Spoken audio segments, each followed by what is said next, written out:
Thanks, everyone, for coming today. We really had a great lunch, productive, enthusiastic. We spent a lot of time on implementation, which is going really well. In fact, I met yesterday with Natalie Quillian, and she is the Deputy Secretary, Chief of Staff in charge of implementation.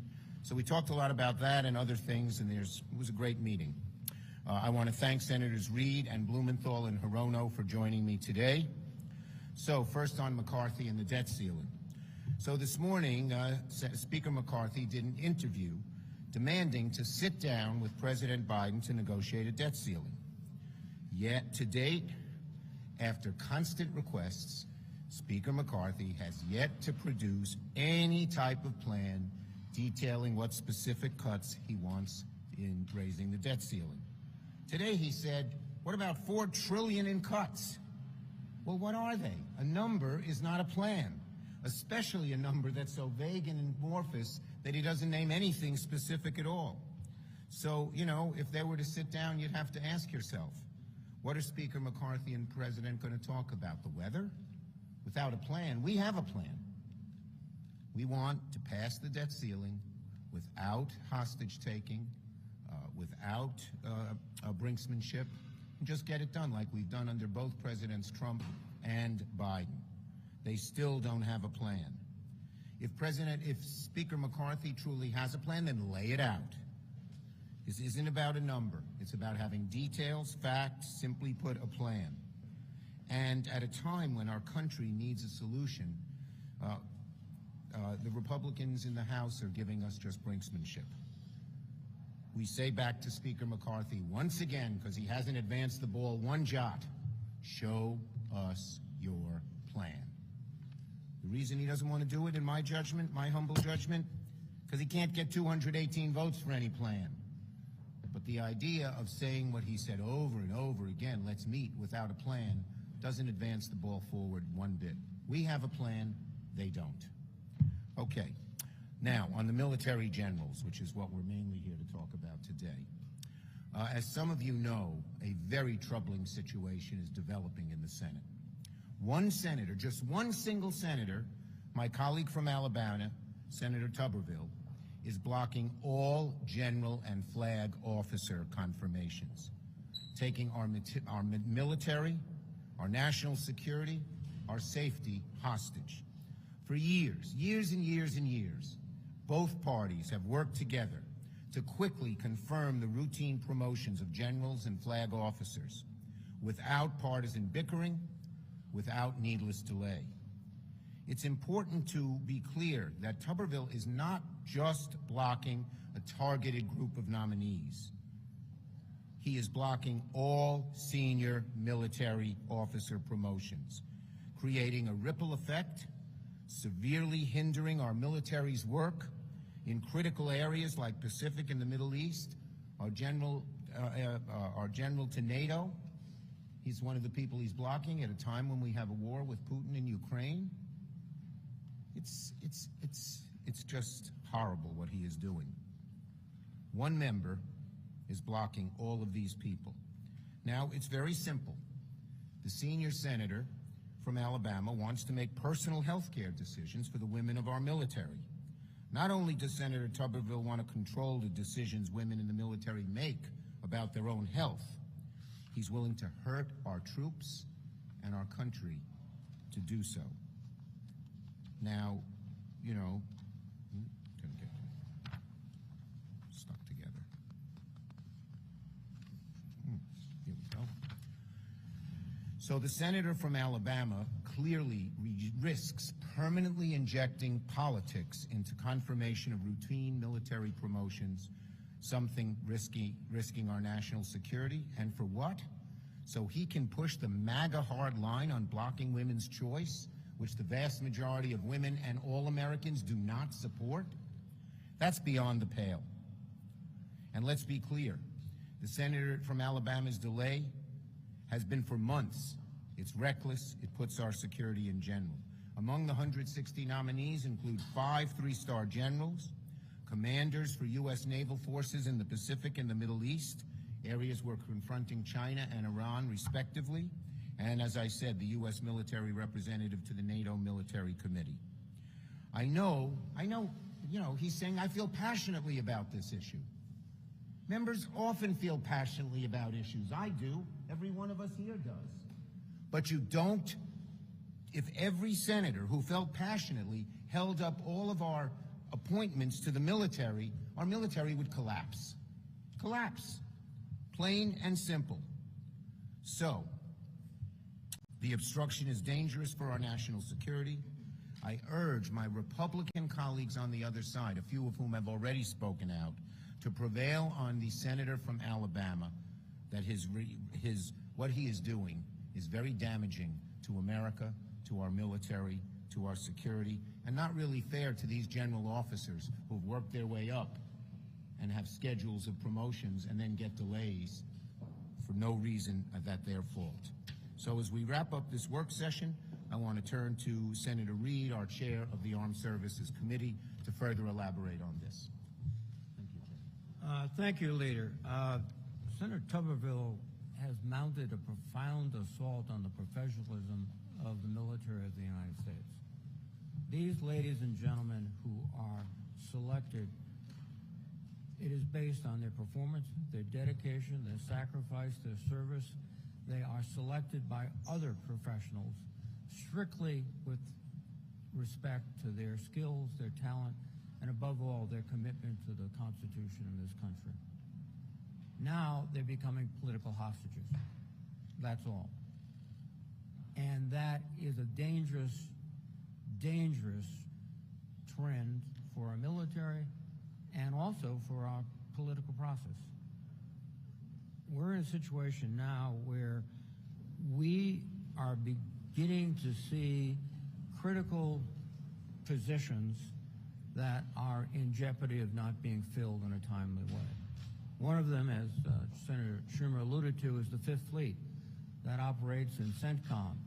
And so when you hear a lot of my colleagues, particularly my Republican colleagues, talk about the great threat to Iran, their hostility, et cetera, well, ask yourself, how is denying the Fifth Fleet a commander going to help us in that area of contest and struggle? It's not.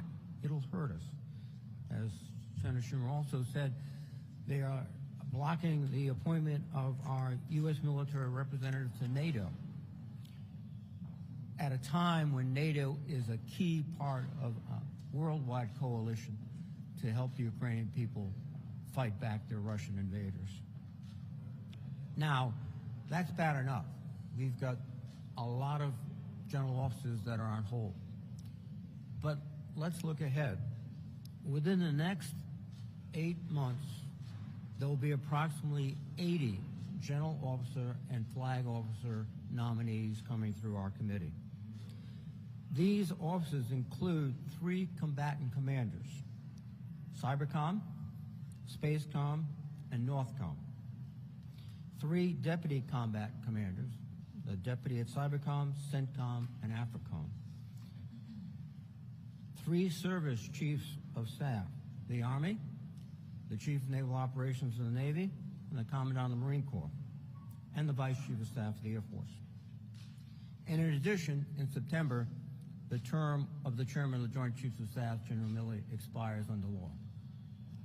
If this continues, we will have, within a few months, no leadership in significant parts, in fact, almost the entire Department of Defense. We'll have acting people, we'll have temporary people, and we need leadership right now. This is completely unacceptable. So if my colleagues believe in the need for a strong military based on constitutional and professional values, they won't inject this political theater into this process. And if we do not have a coherent, organized leadership in the Department of Defense, then we're putting our troops at risk, grave risk. And that, to me, is unacceptable. Thanks. Senator Reid and Senator Schumer have said it well. this effort is totally unprecedented and deeply perilous. It involves politicizing the military in a way that we have avoided doing during our entire history as a nation. We are the envy of the world, not just because of our ships and tanks and nuclear arms, which are the best on the planet, but because of our people. Right now, our military services are already below their recruiting goals.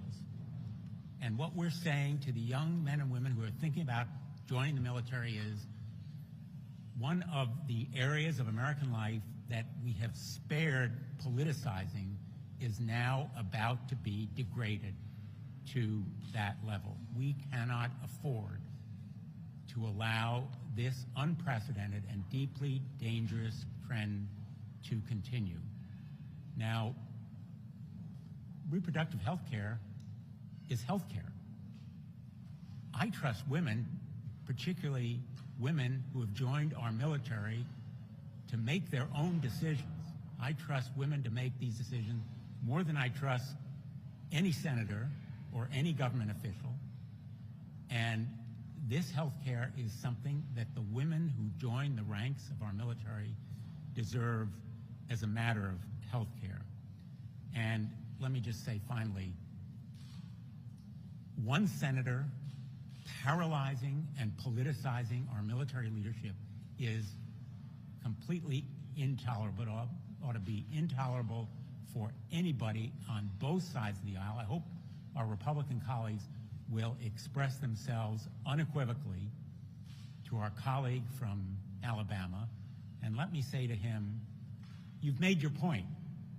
We know where you stand. We know you feel passionately.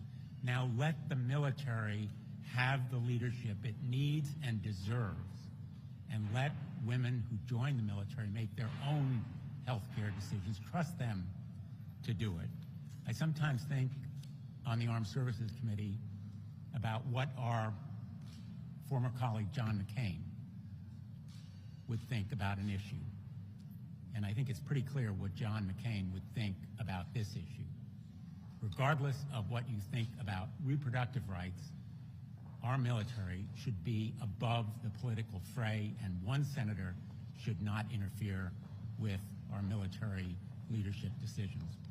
Senator Hirono. Senator Hirono. I'm glad to be here with my colleagues. I have been a member of the Senate Armed Services Committee ever since I got elected to the Senate, and the Republicans and Democrats alike acknowledge that right now we are facing the greatest security threats to our country. And so at a time when we have faced the greatest security threats, which, by the way, Senator Tuberville is also on that committee, just because he doesn't like the fact that the Department of Defense would like to enable women in the military to access reproductive services, not any particular kind of service, mind you, just because he doesn't like that, because he thinks, wrongly, that this is all about paying for abortions, which is not the case. You know, it would be really helpful if Republicans would stick to facts sometimes, but apparently facts do not interfere with their knee-jerk reactions. So here we are, he's saying a blanket no, he's putting a hold on all military confirmations at a time when we need all hands on deck. What is so hard about understanding that we need to get on with it? And so, you know, I throw up my hands sometimes. So this is not about the DOD paying for abortions, by the way. This is about enabling women who serve in the military to have access to reproductive services regardless of what state they are deployed. Get the facts straight. I just want to say one thing about raising the debt ceiling. It is about paying our bills. Yet it's something else that the Republicans don't seem to understand. I know when they buy stuff, they know that they have to pay the bills, so what's so hard about understanding that raising the debt ceiling is about paying your bills? And now we're told that Kevin McCartney would like to talk about $4 trillion in cuts. You think 65 million seniors in our country don't gather that maybe where he's going to give $4 trillion in cuts will be on Social Security and Medicare, and you think 65 million seniors will not figure out that that's where they're going, and they will definitely not be pleased. So paying our bills. That's what we need to do. Confirming our military leaders, that's what we need to do. Thank you, Senator Hirono. Leadership, Yes, Chair, ma'am. leadership. The president has asked repeatedly for you to put the assault weapons ban on the floor. Do you intend to do so? Look, as you know, I care passionately about this. I'm the author of the bill that passed in 1994, and we're working hard to get enough votes to pass it. But Yes.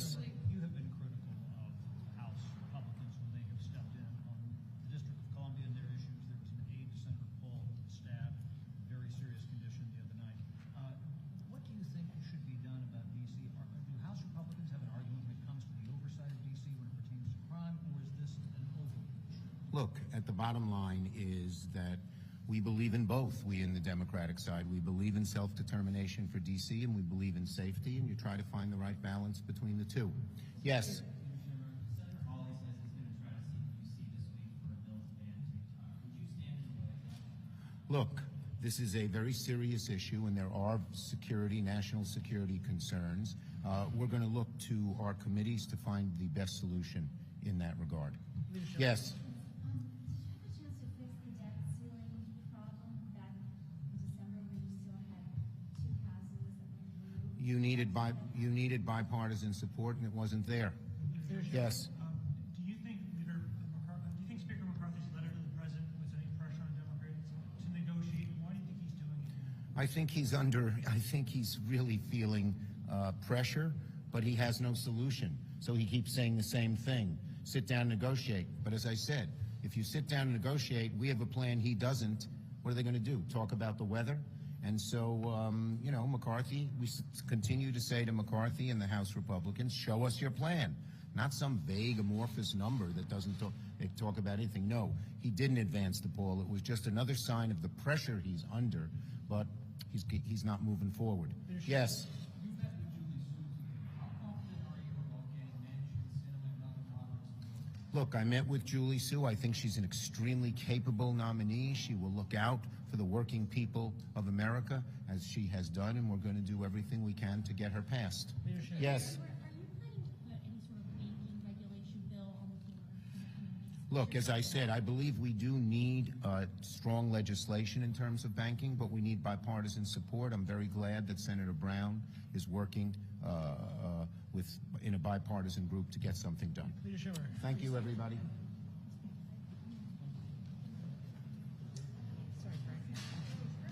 This is going to follow up on your question. I saw your face.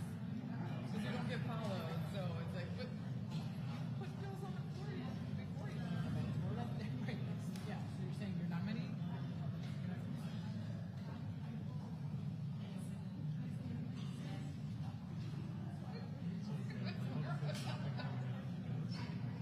I need to land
Good afternoon.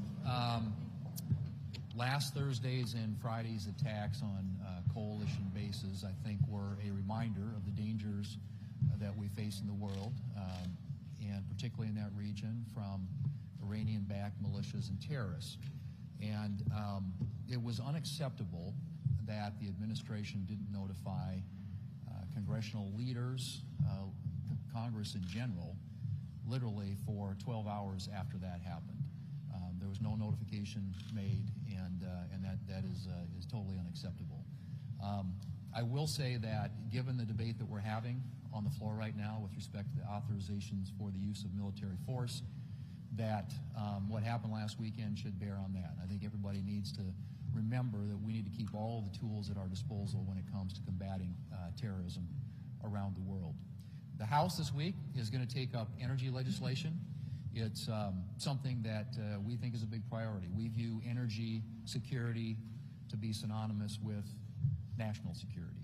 And while the Senate is unlikely to take up whatever the House ends up ultimately passing, we believe that it's an issue that should be debated in the United States Senate, which is why we continue to raise a lot of these issues through the use of Congressional Review Act resolutions of disapproval. And we'll have the opportunity this next week to vote on, or this week I should say, on a couple of those. And Senator Capito is going to talk about her Waters of the United States resolution of disapproval.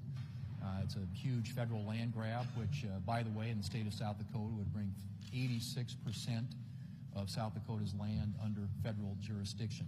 So I hope we get a big vote for her CRA, and there will be some other ones queued up after that in the coming weeks. But we're going to continue to emphasize and focus on, the Republicans are here in Congress, on the importance of energy and the need to make sure that America is taking care of our energy requirements and working with our allies to come up with an all-of-the-above energy plan that keeps America energy independent, keeps prices affordable for American people, and ensures that we don't have to depend upon dangerous parts of the world for our energy. It is a national security issue, and we're going to continue to talk about it. Joe Biden has surrendered to climate hysteria. And in surrendering, he has hurt the American people in terms of their finances as well as their freedom. This is a betrayal of the American people. The president irresponsibly has attacked American energy, and that's driven up costs for families.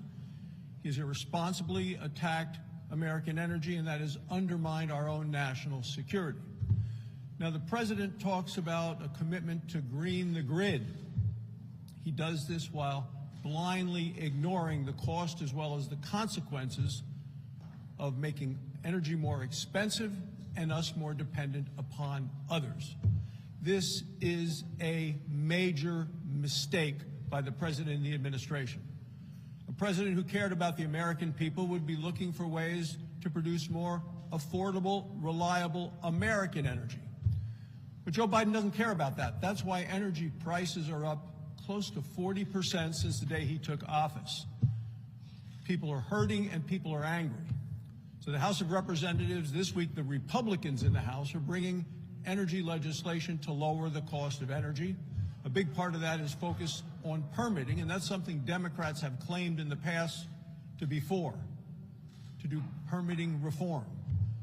Senator Capito and I, as ranking members of the EPW committee and the Energy Committee, are focused on getting that done.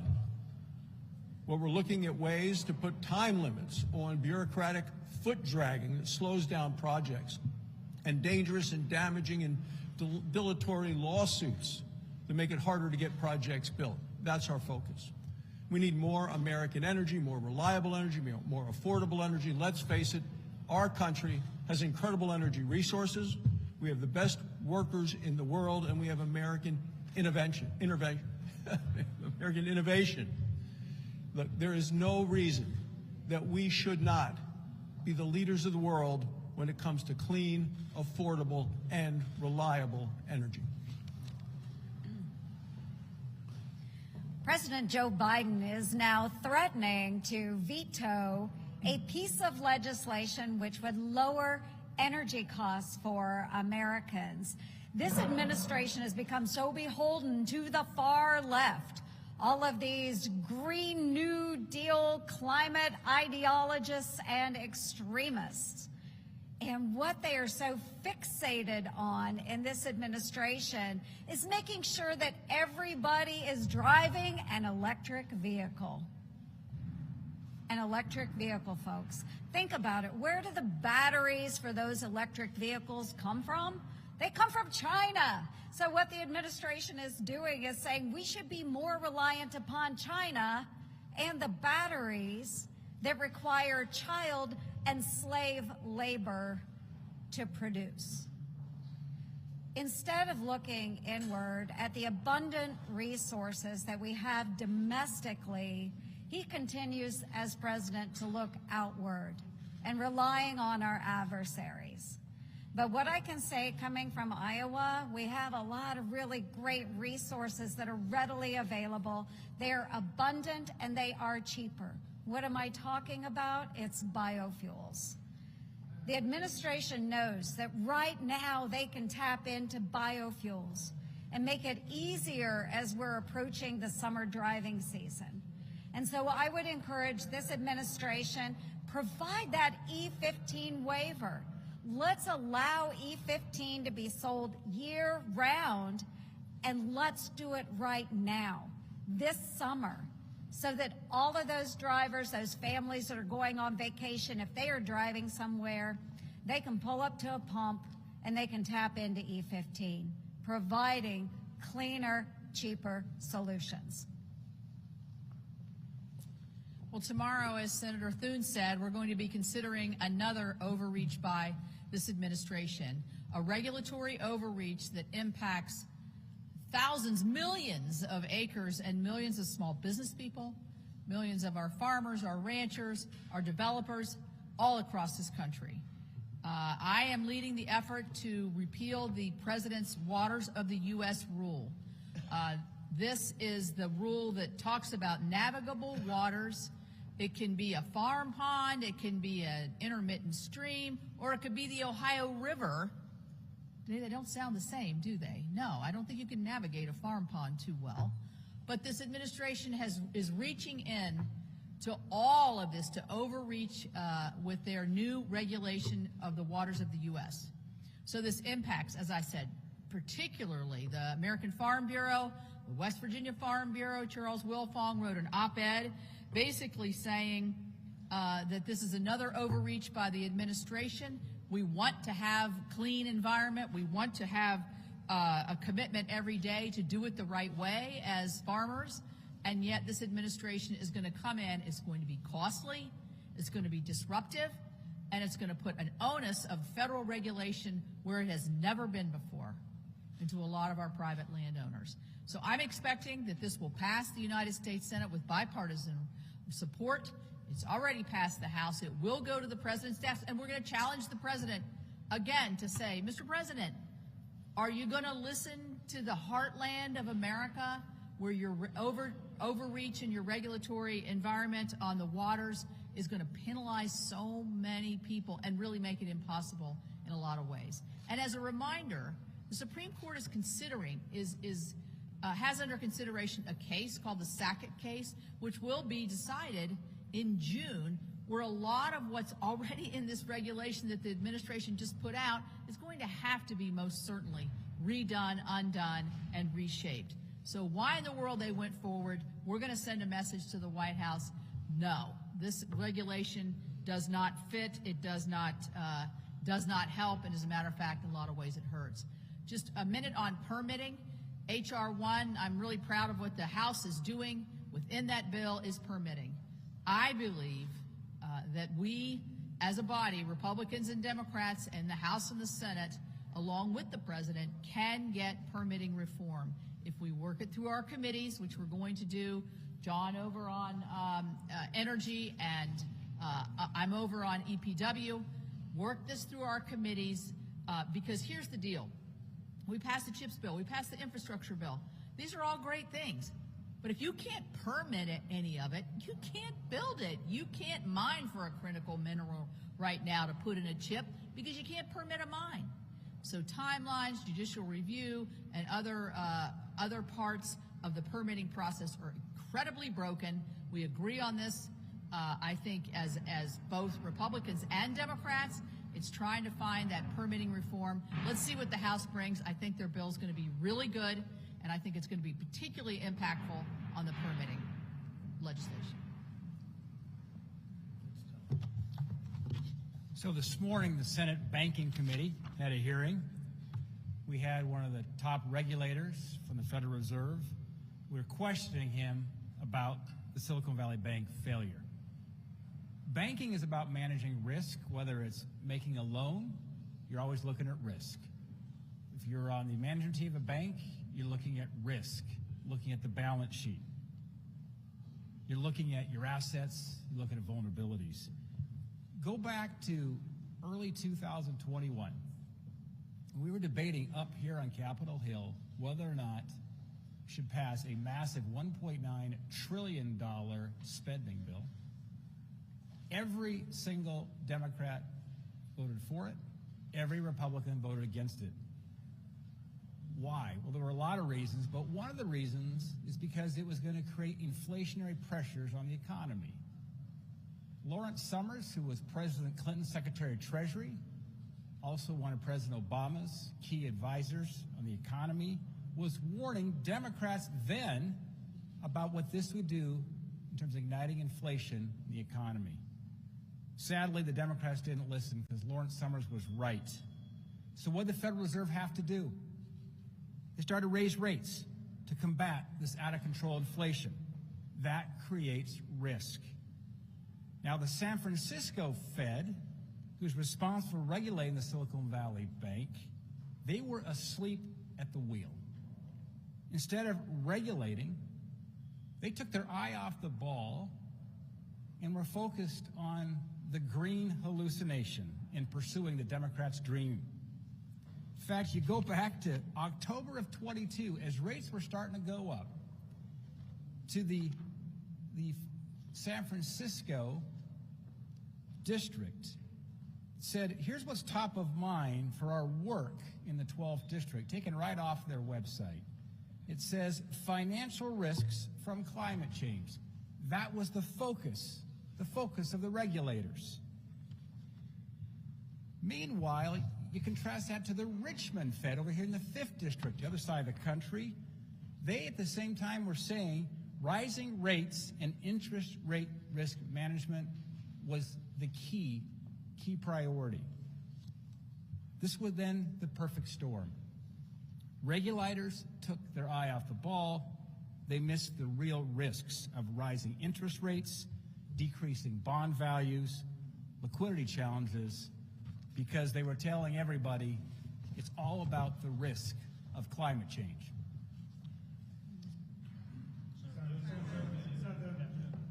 You have your hand on the pulse of the Republican conference. Senator McConnell is not going to be back at least until the middle of April. Does everyone still have confidence that when he does return, he's going to be able to lead the conference? I mean, there was a leadership challenge to him in November, obviously. Is everyone still thinking that he's going to be up for the job? Absolutely. Yeah, Why? we look forward to having him back. Well, he's our leader, and he has the support of the entire Republican conference, and we're glad that he's home, recovering well, in good spirits, paying close attention to what's happening here, and he'll be back here directing the traffic in the near term. Senator, polls have shown that a vast majority of voters support some changes to gun laws, like universal background checks. Are you concerned that Republicans look out of step with the public by imposing these kind of restrictions? Well, first of all, and in response to what happened, horrific shooting in Nashville, we all, our thoughts are with the families of the victims, with the community. We are grateful for the quick, rapid response of law enforcement. And I think with respect to any discussion of legislation, it's premature. There's an ongoing investigation, and I think we need to let the facts come out. But there have been 120 mass shootings just this year alone. Should there be not some restrictions that Congress should have? Again, I mean, I think when we get the facts in from this current investigation, we'll have a better assessment of that. But I think right now it's just premature to talk about it, and I think there there are a lot of grieving, hurting families in Nashville, and we want to support them. Senator, just I want to get your thoughts on Speaker McCarthy's letter to President Biden. You know, obviously you guys are getting ready to go on a long recess, and so if these talks can't be kick-started by the time you return at some point, will Senate Republicans have to get off the sidelines and get more involved with negotiations? I think we all support the efforts by House leadership, by Speaker McCarthy and his team, to get the administration back to the table. And I think it's unfortunate that the administration hasn't shown at least much of a willingness to do that. Frankly, I think it's ridiculous. We've got a major, as you point out, incident coming up in the not-too-distant future. And they're the folks that can sit down and actually negotiate an outcome. And so we are very supportive of what the Speaker's trying to do, and hopefully his letter, which laid out some specific solutions, will get the administration back to the table, and they can have a meaningful conversation about how we deal with the debt limit, and hopefully how we deal at the same time with some spending reforms. Senator, you started the press conference about the attack on U.S. forces. Is there any risk in Senator Tuberville blocking military promotions to try to get this policy? Well, I mean, the Senator Tuberville, the issue that he's raising, I agree that the Department of Defense's policy is atrocious, and it is a departure from decades-long understanding of federal public policy when it comes to that issue. And it's his prerogative. Any individual senator can use their powers and their rights as a senator to get the attention of the administration. The administration can move those nominees. All it takes, every nominee now is at 51 votes, and if they choose to, they can move them along, and hopefully they can sit down with Senator Tuberville and address the issue that he's raised, because one, he's very passionate about it, and he's not alone. We have a lot of members in our conference who care deeply about that issue. Senator, One last one, yeah. Regarding Speaker McCarthy's letter to the President, Senate Leader Schumer just now said there's not enough detail, that McCarthy still hasn't put enough detail to warrant a negotiation to sit down with the President. Do you think the House Republicans at this point should pass the budget so that they can put more pressure on Democrats to get this negotiation? Well, I mean, I find it ironic hearing Senate Democrats, whose job it is to pass a budget through the Senate, attacking House Republicans for not passing a budget in the House. I mean, Senate Democrats, if they wanted to, if they want to put the president's budget on the floor, we'd be more than happy to vote on that. But I think, again, I'll come back to the point I made. The only way we get an outcome here is if the Senate Republican leadership and the president can come to an agreement. And hopefully that would apply not only to the debt limit debate, but also to the debate over the spending bills this year. And we're supportive of those efforts. And I thought the Speaker's letter, frankly, was pretty specific. He laid out 4 very specific policy suggestions that would represent, I think, common ground. And again, I hope the administration will come to the table and will engage in a conversation that could lead to an outcome that would not put us in a crisis with respect to default, and deal with the issue of spending reforms, which is what the House Republicans are trying to get on the table. Thank you.